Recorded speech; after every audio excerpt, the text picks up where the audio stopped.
2024 prelims question கேட்ட இன்னொரு geography question இது.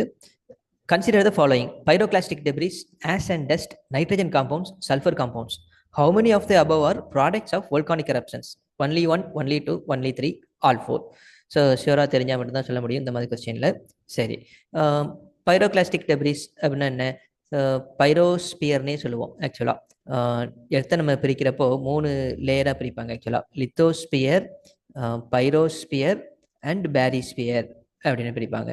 ஸோ இதில் பைரோஸ்பியர் அப்படிங்கிறது நமக்கு இன்பிட்வீன் இருக்கிற கோருக்கும் கிரஸ்ட்டுக்கும் இடையில இருக்கிற மேண்டில் பார்ட்டை சொல்கிறது தான் பைரோஸ்பியர். ஆக்சுவலாக இது வந்து கிரீக் வேர்டு, நம்ம ஈஸியாக ஞாபகம் வச்சுக்கலாம். பயர் அப்படின்னா ஃபயர்னு அர்த்தம். ஸோ அங்கே அஸ்தினோஸ்பியர் இதெல்லாம் இருக்கு இல்லையா? ஸோ அந்த மீனிங் தான். பேரியும் கிரீக் வேர்டு தான். பேரியோடைய மீனிங் என்ன அப்படின்னா ரொம்ப ஹெவியாக இருக்கிறது, நமக்கு கோர் வந்து ரொம்ப ஹெவியாக இருக்கும் இல்லையா?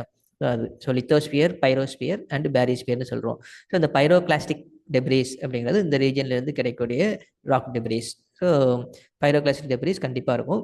ஆஷ் அண்ட் டஸ்ட் கேட்கவே வேணாம், ஆப்வியஸாக போட்டுடலாம். சல்ஃபர் காம்பவுண்டும் அதே மாதிரி போட்டுடலாம்.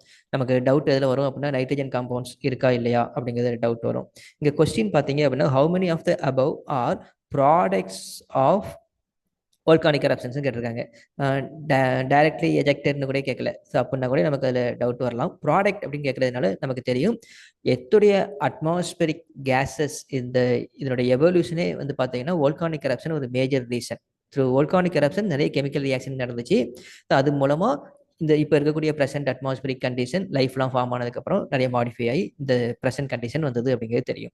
ஸோ இப்போ ப்ராடக்ட் அப்படிங்கிறப்போ நமக்கு அட்மாஸ்பியரில் இருக்கிற எல்லா கேஸஸும் ஒரு வகையான கெமிக்கல் ரியாக்ஷனில் ஃபார்ம் ஆயிருக்கு. அது வோல்கானிக் எரப்ஷனும் ஒரு ரீசன். அப்போ நைட்ரஜன் காம்பவுண்ட்ஸும் வந்துடும். So all 4 is the answer. That's all.